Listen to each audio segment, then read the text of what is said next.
C'est définitif. Là, on commence. Oui, oui. On va faire ça et puis après, on va lancer les. Tu as lancé les programmes. Mais cela, voilà, vous avez pu rester là. Un peu, parce que. Oui, oui. Avant le. Qui gère ça? Pas Marcel et Yacine. C'est bon? Oui, vas-y.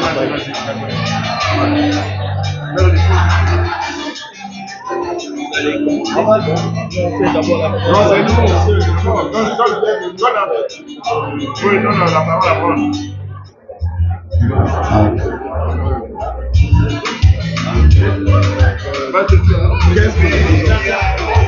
Qu'est-ce que vous dites le petit peuple avec vous?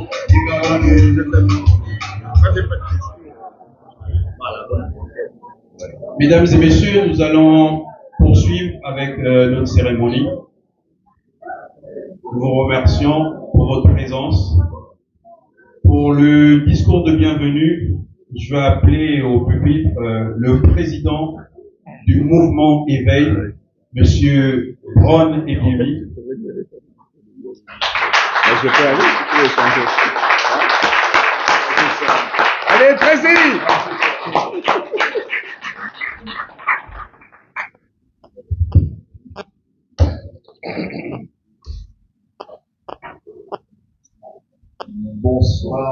Bonjour à toutes et à tous. Pour ceux qui ne me connaissent pas, je suis Ron Ebiemi Landandeuil, ingénieur de formation.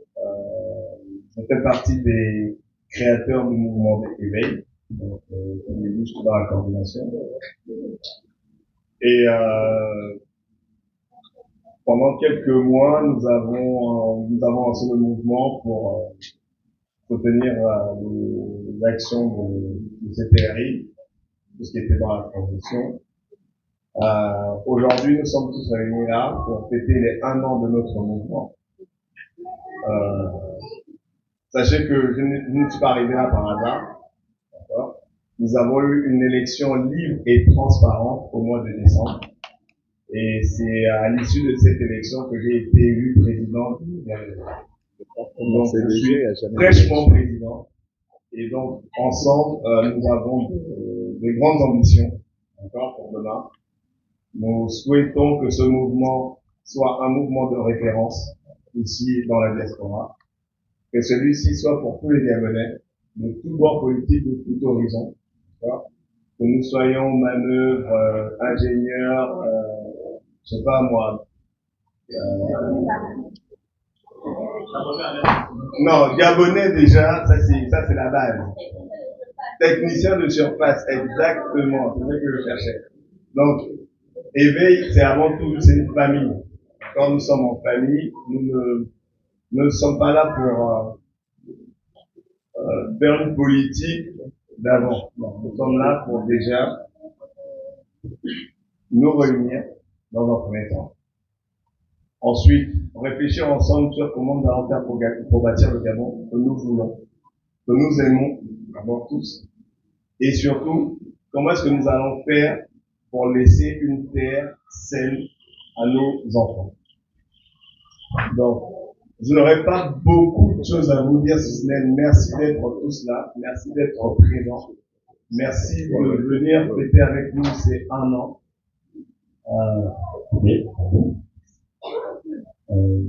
Qu'est-ce que je peux dire d'autre? Si ce n'est bienvenue à toutes et à tous, pour ceux qui ne sont pas encore dans la famille Éveil, vous pouvez nous rejoindre. D'accord, c'est un mouvement qui appartient à tout le monde et nous réfléchissons tous ensemble pour l'avenir de notre pays. Voilà. Donc, merci à tous d'être là et profitons de la journée.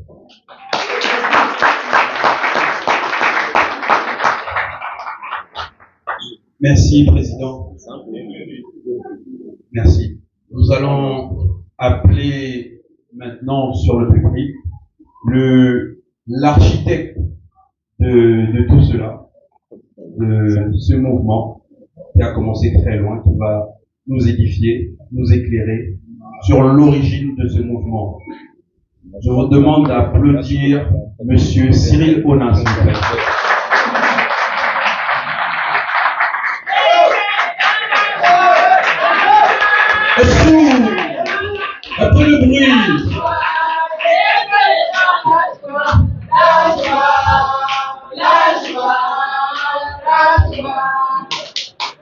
Bravo aux femmes dynamiques. Mais on n'a pas entendu les hommes. Bon, peut-être que Clé va chanter pour les hommes. Bonsoir à tous. Ça va terminer. Jean-Pierre, ton micro. C'est toi qui l'as arrêté.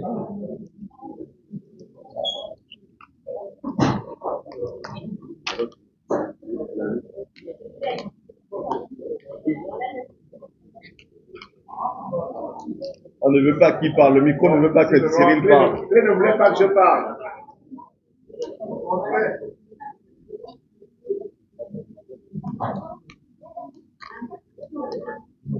Et surtout que le docteur Bouketou doit parler après. Je ne veux pas avoir le micro.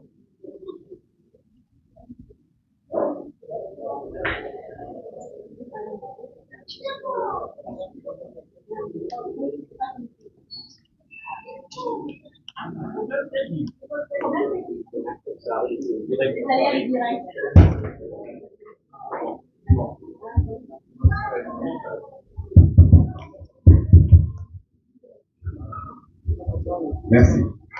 Bon, on a un micro. Moi, on va s'entendre.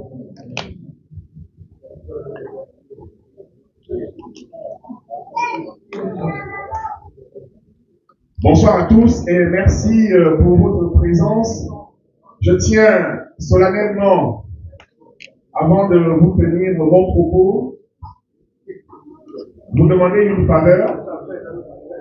C'est celle de se lever, observer 1 minute de silence en mémoire de tous ceux qui ont travaillé pour que notre Gabon, le Gabon d'aujourd'hui, ceux qui ont mené des combats pour que le Gabon d'aujourd'hui puisse connaître la transition qui, je l'espère, va nous emmener vers un retour à l'ordre constitutionnel.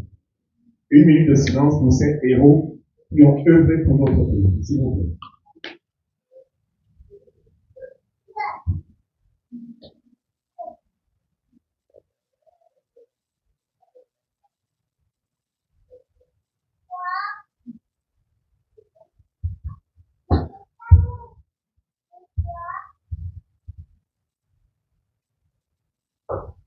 Merci.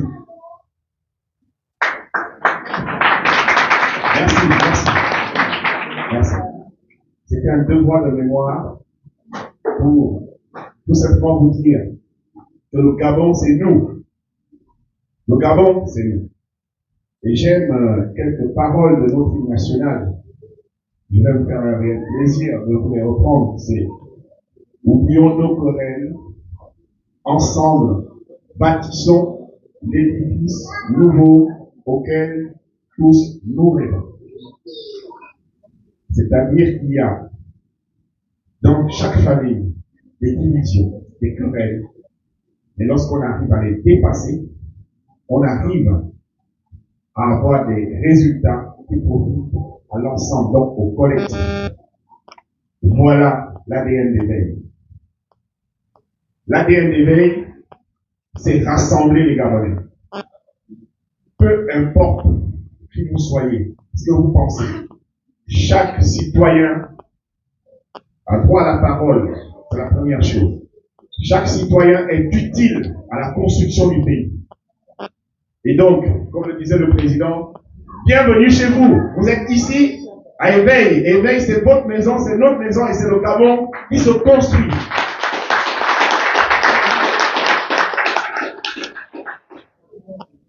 Et donc, toujours dans l'ordre de ce que je dois vous annoncer ce soir comme message, et peut-être vous qui avez aidé, je voulais d'abord saluer la délégation qui est venue de Nancy. S'il vous plaît, vous pouvez me lever. Voilà, les veilles sont à Nancy. On les applaudit.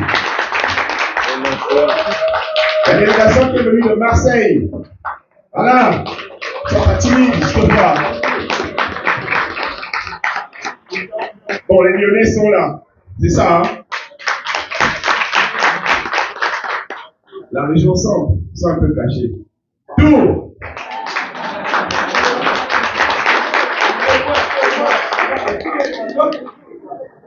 La Chantour du Poitou. On peut applaudir Maman Chantal.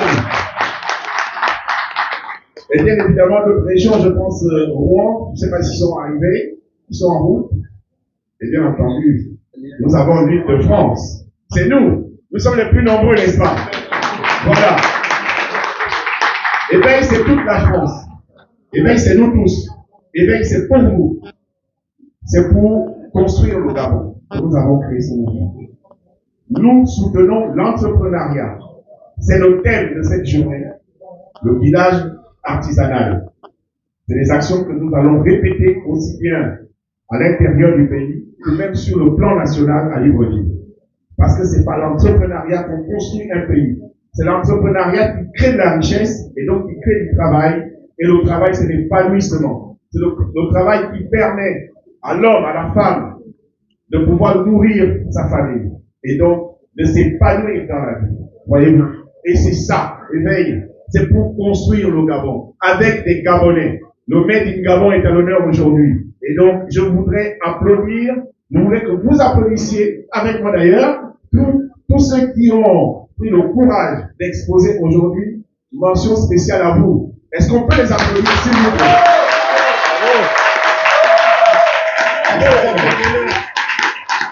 Bravo.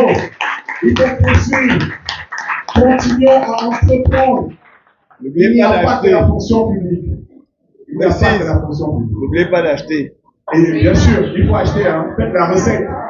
Faites les recettes, s'il vous plaît. Il faut acheter les bougies, c'est ça? Bon, 50%. Voilà. Faites la recette aux compatriotes qui ont eu ce courage. Mes chers frères et sœurs, aujourd'hui, ce qui se passe à Libreville, pour ceux qui suivent un petit peu, il y aura une grande déclaration du général. Donc, tout le monde est au stade d'Ambourgé, pour ceux qui suivent un peu l'actualité. Tout ceci pour aborder un autre pan que le président a évoqué, c'est le soutien à l'éveil aux actions du CPR. Nous avons créé un mouvement, suivez un peu le cheminement, qui regroupe tous les Gabonais, avec des querelles, des différences. Vous avez ici le docteur Ouguetou qui va nous entretenir aujourd'hui sur une conférence autour des actualités politiques et de l'apport de la diaspora gabonaise dans la construction du pays. C'était un soutien de surprise. Moi, j'étais porte-parole au PDG. Voyez-vous, aujourd'hui, nous nous réunissons parce que c'est le Gabon qui est au-dessus de chacun de nous. Nous sommes capables de transcender nos différences. Seul le Gabon compte. Et lorsqu'on dit Gabon, chacun de nous se lève et court pour soutenir le pays. Et c'est ça le message d'unité. Le message d'unité parce que c'est dans l'unité qu'on construit un pays. Lorsque vous réunissez ces énergies ensemble, vous allez bâtir un pays qui sera digne. Et c'est ça la morale de notre hymne national. Maintenant, nous étions dans une situation où plus personne n'avait droit à la parole, où le chômage était endémique. Je ne sais pas si on pouvait même encore parler d'économie dans notre pays. On ne pouvait plus rien faire.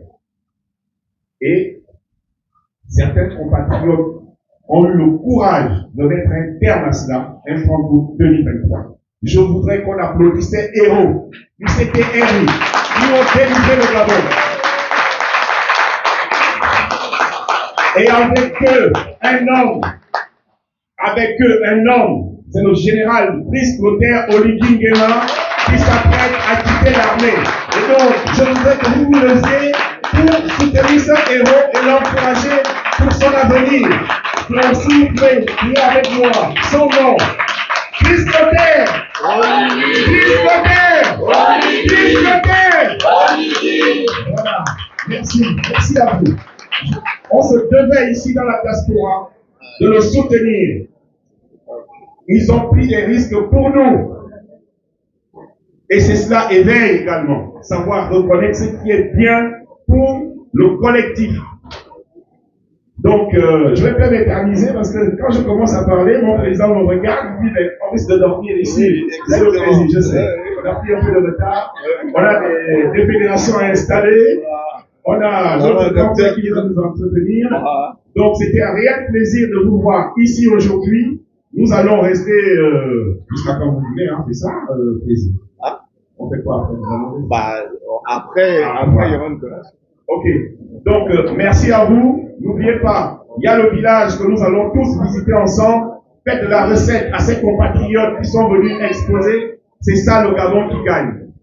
Merci.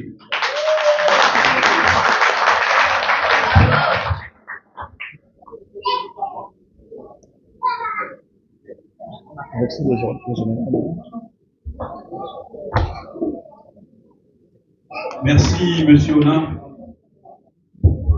Nous allons inviter le docteur Moukedou.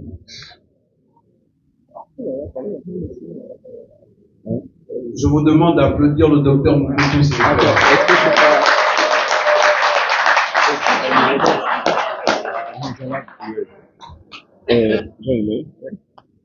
peux t'embêter. C'est comme un cas annoncé.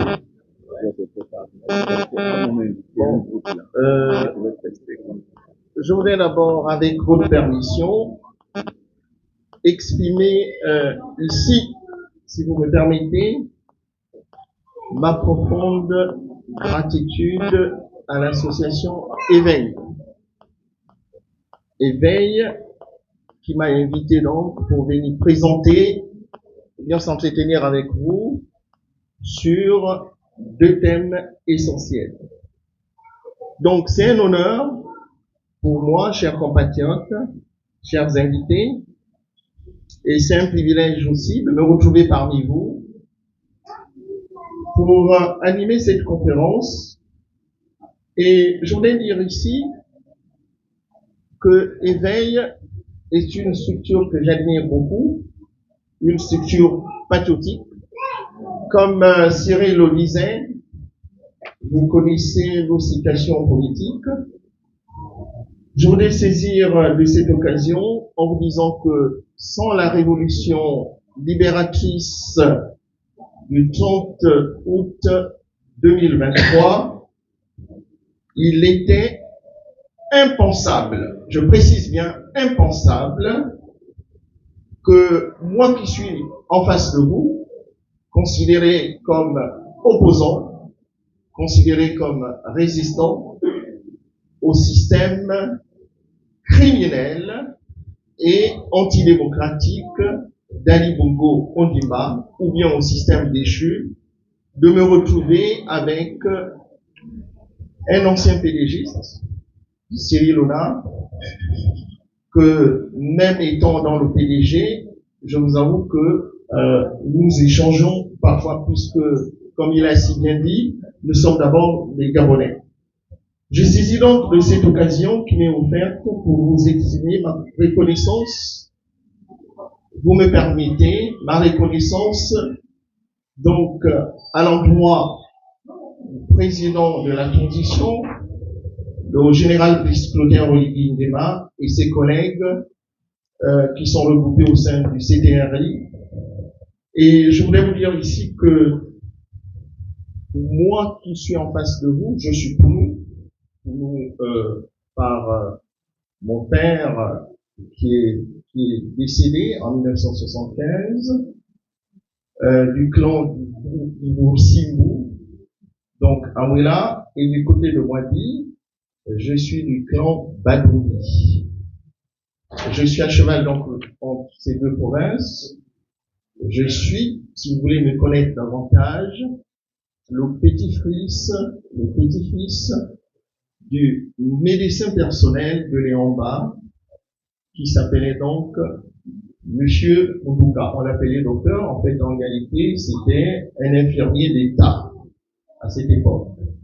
Et je suis l'arrière-petit-fils de Maranga Deni, de Wadi.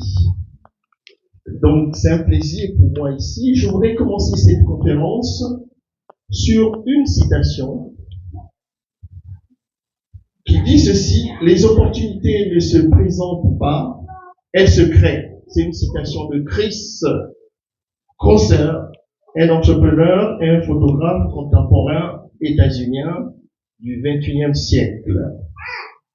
Aujourd'hui, nous sommes ici dans notre maison, que je qualifie comme étant le prolongement du territoire de notre pays, c'est-à-dire l'ambassade plénipotentiaire du Gabon à Paris, pour discuter de la pertinence ou de la nécessité sur deux thèmes.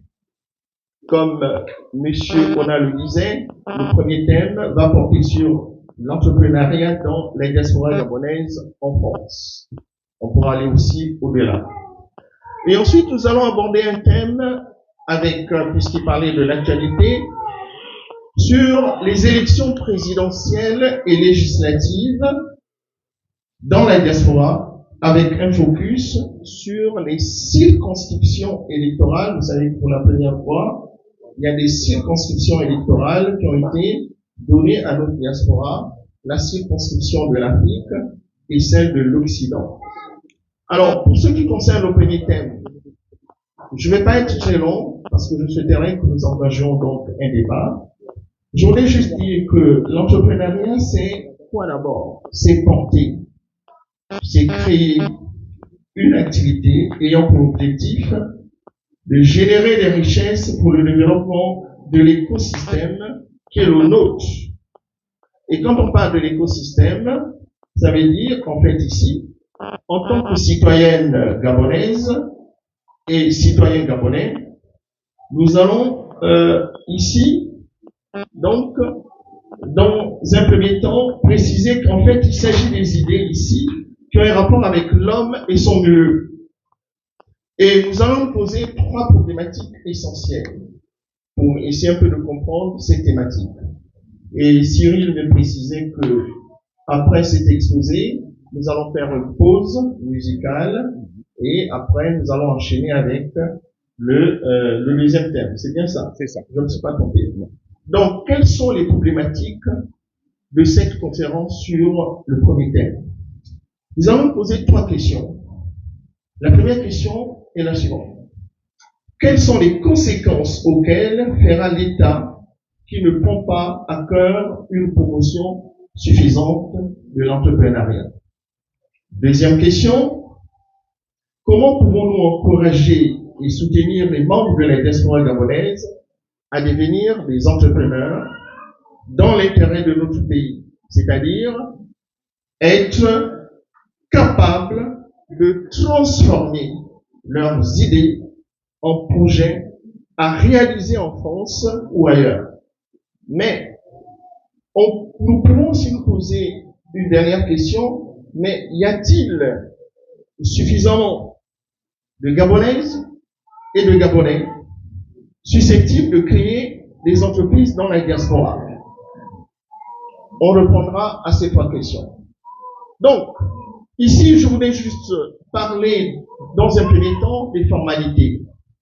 S'agissant des formalités administratives, sur ce premier point, je sollicite la voix autorisée de l'État. Je pense que l'État est représenté dans cette salle par les autorités diplomatiques sur cette problématique.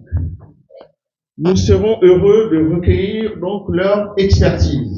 Et quand je parle des autorités diplomatiques, nous sommes à moins de 2 mois de l'élection présidentielle.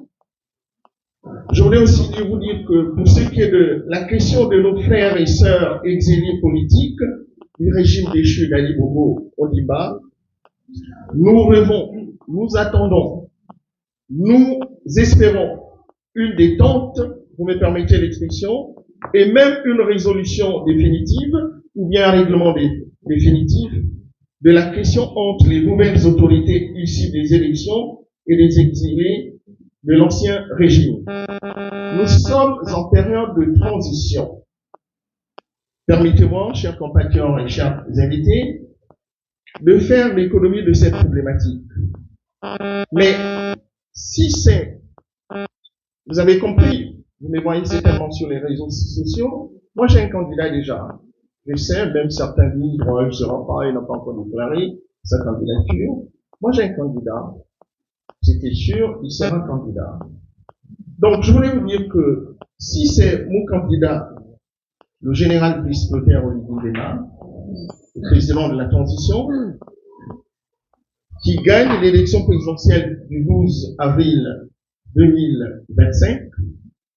Alors, je sais qu'il a promis, comme vous le savez, de rendre quoi? De rendre la dignité aux Gabonaises et Gabonais. Et j'ai donc la ferme conviction qu'il le fera en ramenant les exilés, au Gabon sur ce que je venais de vous dire. Pour ce faire, je vais ici, j'espère que le conseiller économique de l'ambassade est dans la salle, ou bien les autres diplomates. Je voudrais ici qu'ils nous entretiennent sur les règles qui permettent aux Gabonaises et aux Gabonais d'avoir, par exemple, une entreprise en France. Je voudrais qu'ils nous disent, nos autorités diplomatiques, puisque eux, ils ont plus d'expertise par rapport à nous autres, qu'est-ce qu'il faut faire pour enregistrer, par exemple, une entreprise étant gabonaise et gabonais? Comment fait-on en France pour obtenir une licence nécessaire, ou bien des licences nécessaires? C'est-à-dire, par exemple, l'autorisation de l'exploitation, le permis de construire, les licences professionnelles. Comment faire pour avoir un restaurant en France, un café? J'aimerais entendre l'expertise de nos diplomates qui sont dans la salle. Ils vont nous entretenir sur ces sujets. Pour avoir une épicerie, j'ai constaté par exemple que nous avons un exemple intéressant en France. Nous avons une compatriote qui a une épicerie, je crois, à Blanche. Donc, ces diplomates, nos diplomates nous disent comment on fait pour être en conformité aux réglementations dans ce pays, sur le plan local, sur le plan international, en prenant l'exemple de la France et du Canada. En France, par exemple, je sais que les diplomates vont m'aider, puisque comme je disais, eux, ils ont plus d'expertise que nous. En France, j'ai noté quelque part que les entreprises doivent se conformer aux normes de sécurité du travail par la direction régionale des entreprises et de la concurrence et de la consommation du travail et de l'emploi. Et au Canada, un pays que je connais bien, les entreprises, si vous voulez créer une entreprise, les entreprises doivent se conformer aux règles ou bien aux règlements de l'Occupational Certificate and Health Administration. Et ici, en fait, il s'agit d'une inspection qui s'occupe plus précisément des exigences pour avoir, si vous voulez donc, une entreprise en matière de sécurité. Il y a un ami qui me disait, un ami qui vit aux États-Unis, que pour créer une entreprise, il faut que les entreprises respectent les règles d'une structure d'État qui est là-bas aussi. En Chine, c'est la même chose. Alors, donc, j'attendrai au cours des échanges l'expertise de nos diplomates sur comment nous, en tant que Gabonaises et Gabonais, nous pouvons créer des entreprises en France. Le deuxième sujet que je voulais aborder avec vous par rapport à l'entrepreneuriat au sein de la diaspora gabonaise, c'est que la diaspora gabonaise agit dans plusieurs secteurs d'activité.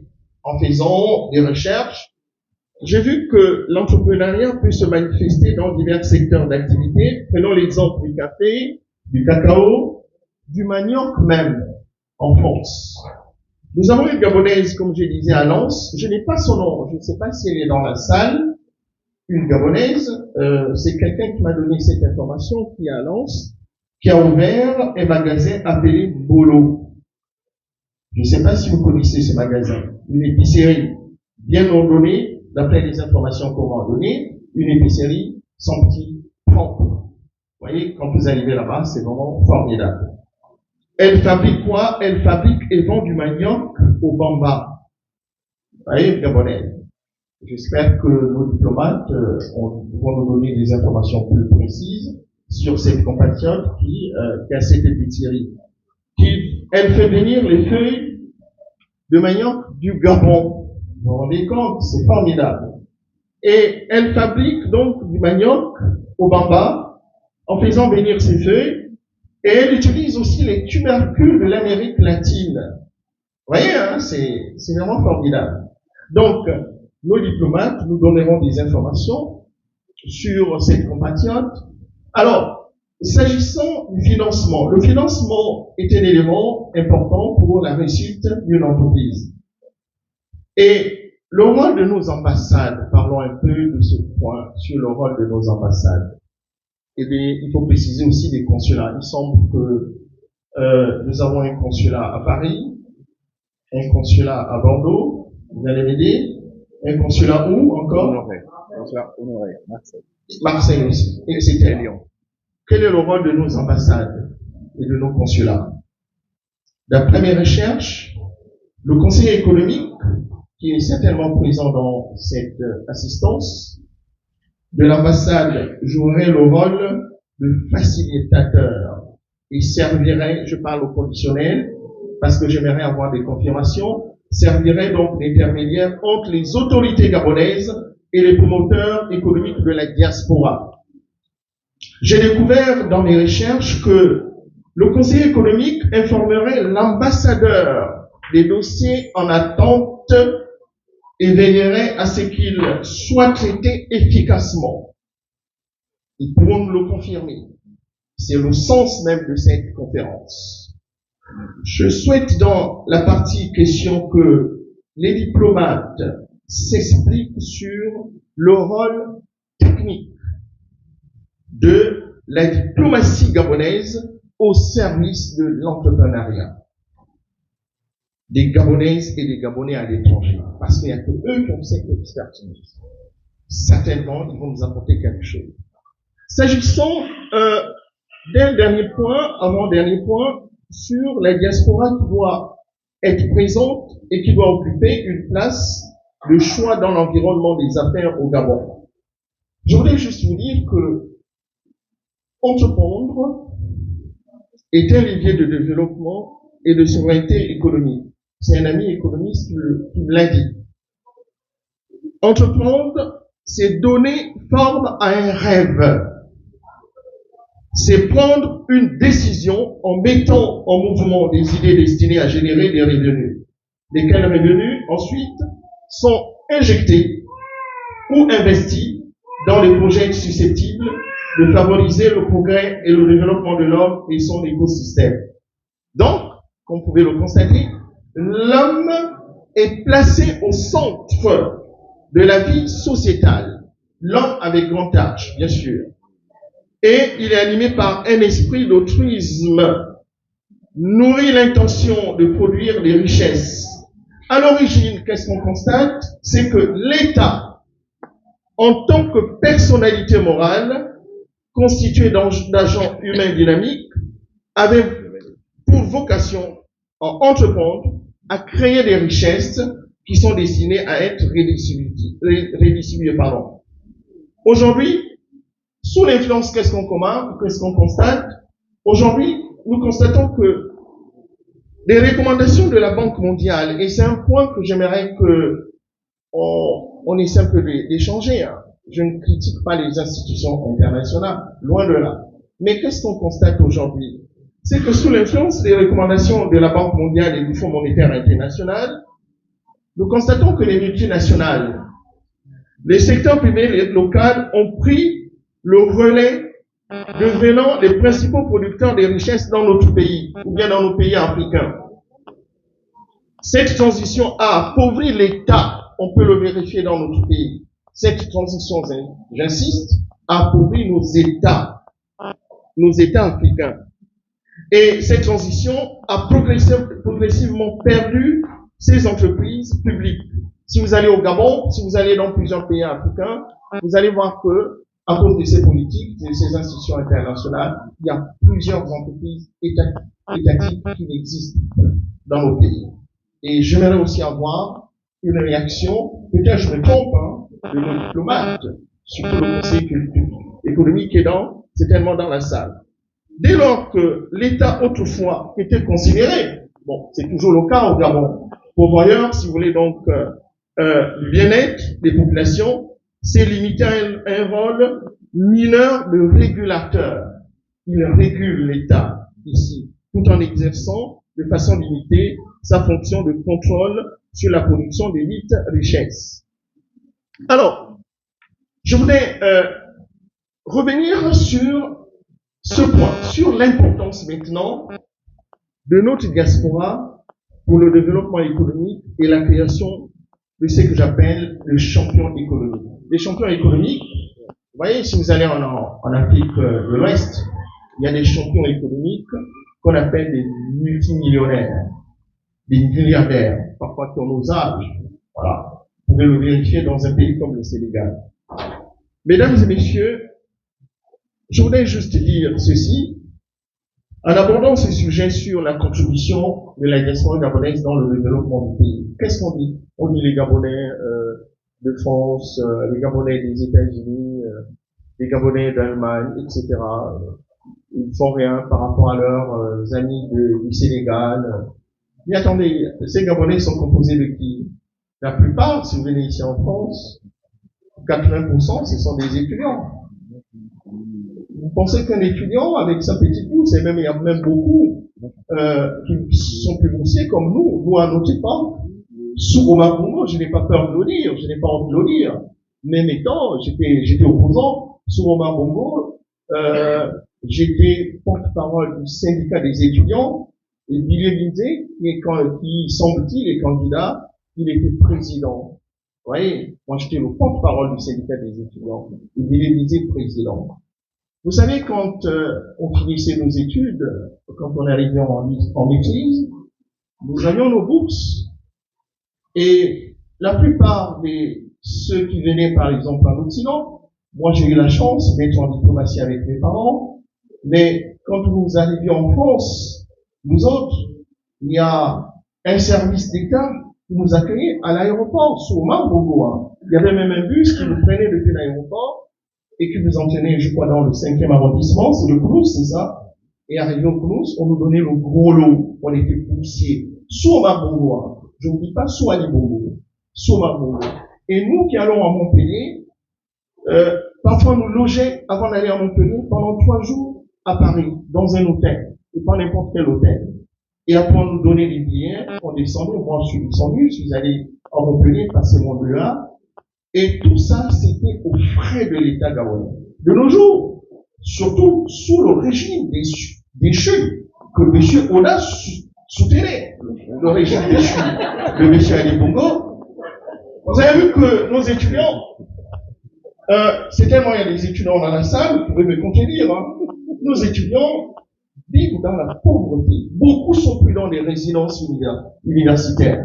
Alors que sous Omar Bongo, les enfants des paysans, qui avaient des parents qui n'avaient pas de moyens, ils étaient pris en charge par l'État gabonais. Nous avions des chambres en résidence universitaire et nos chambres étaient payées régulièrement. Nous avions nos bourses et c'est plus le cas aujourd'hui. Donc, ici, je vais essayer de conclure. Il y a Cyril Ona qui me parle du temps. Il y a le thème. En vous disant ceci, c'est que le travail sur le rôle des ONG et des Gabonais et des Gabonaises à l'étranger et l'accompagnement de l'État, j'ai discuté avec un compatriote qui est aux États-Unis, que vous connaissez, Raphaël Badinga, qui est consultant international pour des questions de développement en Afrique, qui m'a dit ceci: pour avoir une diaspora gabonaise, je le cite, efficace, elle doit être accompagnée, suivie, guidée, assistée financièrement et techniquement par l'État. Les résultats obtenus par les entrepreneurs de la diaspora seront inestimables. En effet, il continue, les actionnaires bénéficieront donc des garanties bancaires et d'une couverture technique. En fait, Monsieur Badinga nous dit ici, si nous n'avons pas de soutien, ceux qui ont des entreprises ici en France, de l'État, ce sera difficile. Donc, il faut une collaboration entre les Gabonaises et les Gabonais de l'étranger et l'État. Et la participation de la diaspora gabonaise dans le développement de notre pays, il ne faut pas nous comparer avec les pays, je suis pas en train de mal parler de pays, par exemple, ouest-africains. nous sommes dans un pays béni. Nous avons toutes les richesses. Hein. Dans mon village, il suffit d'aller dans un ruisseau, il y a de l'or. Si vous allez dans mon village, il y a de l'or partout. Les richesses sont partout. C'est pas l'étudiant gabonais qui est en France, aux États-Unis, ou bien nous autres, enseignants, avec mon salaire d'enseignant, que je dois aller construire un dispensaire dans ma ville à Moulin, par exemple, ou bien une autre ville à Moili. Il ne faut pas nous comparer. Nous avons de l'argent. Cyril Ona, sous Ali Bongo, pendant, vous êtes resté au pouvoir combien de temps? C'était 14 ans. C'était ça, non? À peu près. 14 ans. Demandez à Cyril Ona ce qu'ils ont eu comme budget en 14 ans. Prenez une moyenne de 3 000 milliards de francs CFA par an. Vous multipliez par 14 ans. Ils ont été incapables de construire. Mais si, c'est un rapport avec l'entrepreneuriat. Ils ont été incapables. Aujourd'hui, vous allez voir, attention, il y a une corrélation entre nos entrepreneurs qui sont dans la salle et ce qui se passe au pays. Parce que celui qui est ici, il peut aller investir au pays. Et investir au pays, c'est pas seulement à Libreville, il faut qu'il aille jusqu'à Bitam, Mivoul, Marocco, Auvent, etc. Ils ont été incapables de construire même un demi-kilomètre d'autoroute. Donc, je conclue en disant, puisqu'on n'est plus par l'OTAN, je reviendrai sur le deuxième sujet qui est plus important.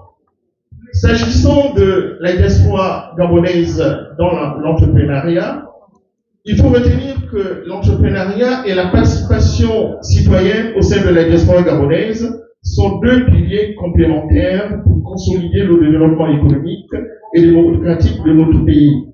D'une part, nous avons les initiatives des entrepreneurs, c'est-à-dire les Gabonaises et les Gabonais de l'étranger, qui représentent une occasion dynamique dans notre économie, mais nos entrepreneurs dans la diaspora gabonaise ont besoin parfois du soutien, si vous voulez, donc, de nos autorités.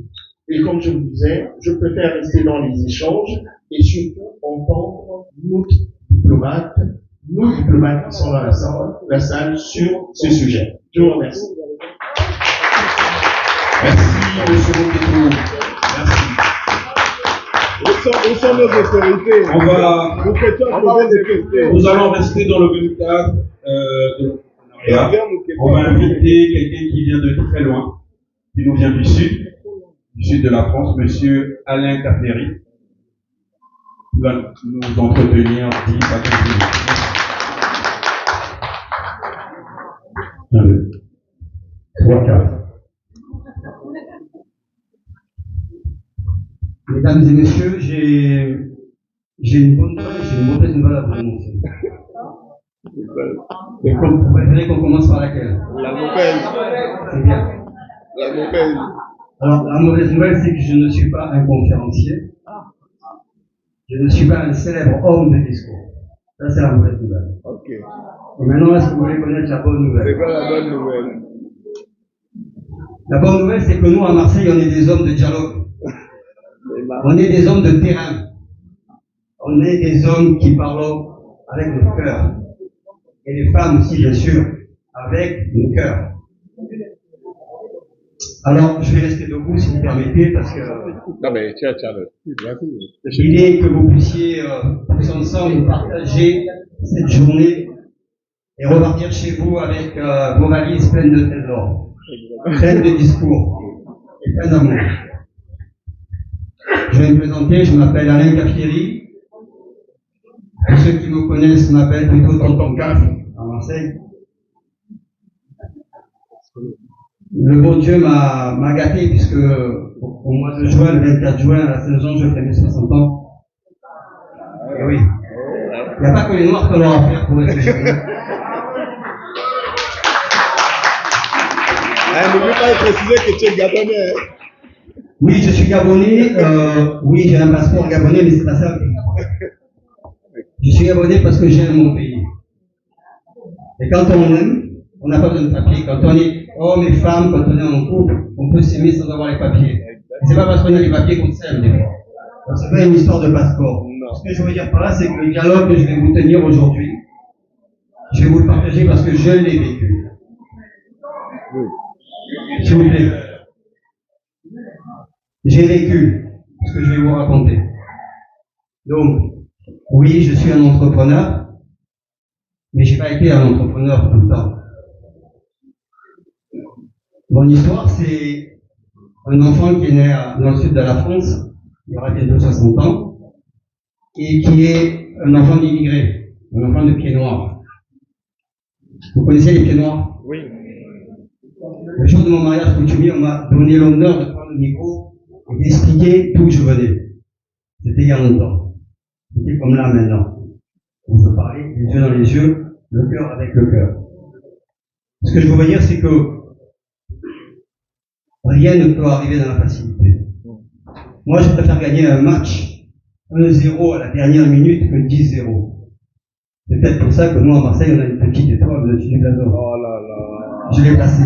Oh là là. Les Marseillais. On m'a demandé d'intervenir aujourd'hui sur l'entrepreneuriat. Et moi, je vais rajouter un autre terme. Je vais rajouter le leadership. Parce que vous êtes tous des gens uniques. Vous êtes tous exceptionnels. Moi, j'ai grandi dans une caserne des douanes. Papa et maman étaient des petits fonctionnaires. Merci papa, merci maman. Papa est parti en 95, 20 ans après le tien. Mais ils m'ont laissé des valeurs. Par contre, à la maison, on ne parlait pas d'entreprise. Les patrons, notamment, c'était mal vu. Il y avait des croyances. Alors, quand papa et maman étaient fonctionnaires, qu'est-ce que j'ai fait, d'après vous? J'ai passé mon bac, il m'a orienté. J'étais bon en sport. J'ai fini vice-major d'une promotion de gendarmerie. On m'a gardé pendant 15 ans. Donc je me suis structuré dans la vie. Dans une carrière militaire aussi. Qui m'a beaucoup appris dans le sens du service public. Et qui m'a appris à travailler en équipe ou seul des fois. Vous allez voir pourquoi je vous explique ça. Et forcément, au bout d'un moment, eh bien, le leader qui bouillonne en vous va vous parler. Et il va vous dire, c'est plus ta place ici. Il va falloir sortir. Alors j'ai préparé mon évasion. J'étais officier de police judiciaire. J'étais doté au maximum par ma hiérarchie, par les magistrats. Mais ma tête, mon cœur était déjà ailleurs à l'extérieur. Parce que je voulais donner beaucoup plus pour le public. J'ai mis 1 an pour m'évader. Parce qu'on ne s'évade pas d'une pièce. On s'évade des croyances que vous avez dans votre tête. Elles sont là, vos limites. Elles ne sont pas ailleurs. Elles sont dans les croyances. Moi, je ne suis pas là pour vous tenir des grands discours. Je suis là pour vous dire qu'il faut changer les états d'esprit. Vous pouvez avoir tous les arguments, tous les apports financiers, tout ce qu'il faut pour créer une entreprise. Si vous n'avez pas la niaque, vous ne le faites pas. Vous le faites mal. Et en vous, on n'est pas forcément mieux si on est un chef d'entreprise, un leader, ou si on n'est pas. C'est pas ça que je veux dire. C'est que vous êtes tous des chefs d'entreprise dans vos familles, dans vos métiers, même le technicien, la technicienne de sol, de surface. Mais bien sûr qu'il y a une leader en elle. Bien sûr. Et c'est pas le système qui va vous autoriser à penser autrement. Et nous, on peut vous le dire, oui. Vous pouvez penser autrement. Aujourd'hui, j'interviens comme un homme libre au-delà des clivages associatifs, idéologiques, voire politiques. Oui, j'ai été le vice-président de l'association Solidarité Gabon depuis 3 ans. Oui, on m'a nommé président du comité des sages cette année, peut-être parce que mon âge maintenant. Voilà. Je vais donner ça à la frère Papa Marcelin, il a refusé. C'est pas grave. Alors vous me direz, il faut quand même une recette. Des mots, il faut quand même les écrire. C'est important d'écrire les choses. Moi, ce matin, la personne qui m'a demandé, et à qui je fais un clin d'œil, je ne vois pas, mais ici je fais un clin d'œil, m'a dit, tonton K, il faut que tu interviennes sur l'entrepreneuriat. Ok. Ce matin, quand je suis parti, je ne savais pas si j'allais intervenir. En fait, j'ai eu 2 options. Parce que tout ce que je vous dis, c'est ça l'entrepreneuriat. en complément de ce qui a été évoqué auparavant. L'entrepreneuriat, pour moi, c'est pas un savoir-faire. Pour moi, c'est un savoir-être. Le savoir-être, c'est 80% de votre réussite. Alors, je me suis dit, qu'est-ce que je vais leur raconter? Vous savez ce que j'ai fait? J'ai appuyé sur ChatGPT. Dans le TGV. Ah, il m'a sorti un truc extraordinaire. Vous savez quoi? Je me suis dit, j'ai pas le droit. J'ai pas le droit pour vous de vous lire un texte. Ne pas je. Alors je me suis posé avec moi-même, comme on m'a appris à le faire. Depuis que j'ai appris à être patient, ça c'est pas facile, et j'ai écrit finalement 7 secrets de ceux qui réalisent ce qu'ils entreprennent. Vous voyez, je ne parle pas d'entreprise, je dis de ceux qui entreprennent. 7. Je me suis inspiré, certes, d'un auteur américain, de Stephen Covey. Mais je vais vous le dire à ma manière. Il y en a 7.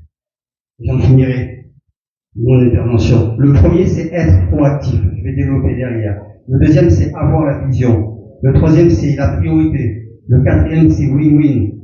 Le cinquième, c'est écouter. Le sixième, c'est l'équipe. Le septième, c'est force à toi. Le premier ingrédient, c'est être proactif. Et oui, ceux qui sont venus là, ils sont proactifs, ceux qui ne sont pas venus là aujourd'hui. Les absents ont toujours tort. Ben oui, vous êtes en amont d'une action. J'ai 2 minutes encore, j'ai fini. Donc, n'attendez pas que ça se passe. Prenez le train avant même qu'il démarre. La vision. La vision. C'est un des grands secrets qui va vous permettre de vous projeter au-delà. Je sais qu'au pays c'est compliqué, car on parle de choses qu'on ne sent pas. Et pourtant, la vision des champions. La priorité. La priorité, c'est la priorité. Si je fais au début ce qui est prioritaire, les détails, je les ferai à la fin. Gagnant, soyez gagnant avec les gens qui sont autour de vous. Partagez la victoire. Tout seul, on n'est rien. Ensemble, on est une force. Écoutez.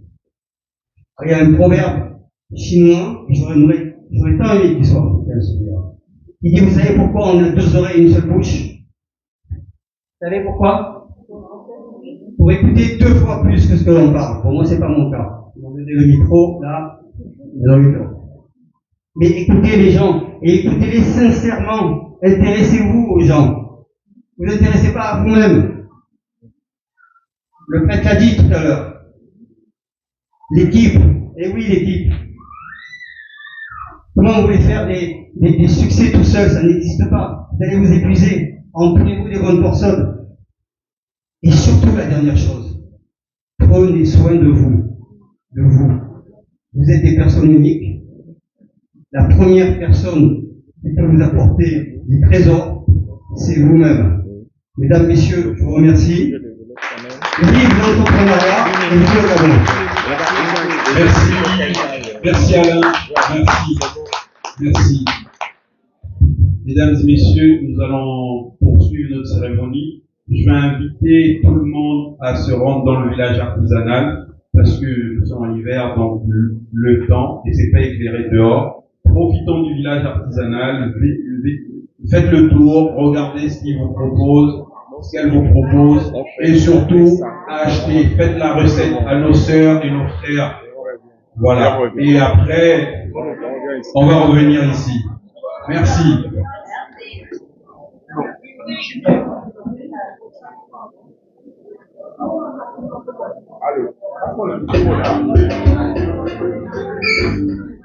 Alors, dans l'ordre, s'il vous plaît, un instant. Nous allons tous visiter stand par stand. Chaque exposant va nous présenter ses produits, son activité. Est-ce que nous sommes en phase avec ce que je viens de dire? Ok. C'est parti, la visite, stand par stand. Encore. Vous nous suivez. Allez, les caméras. Les gars, on voit déjà ça ici, Qu'est-ce qu'on a qui regarde le meilleur Dieu qui est sur la blanche? Nous, je veux qu'on fait chaque année, ça nous l'a fait.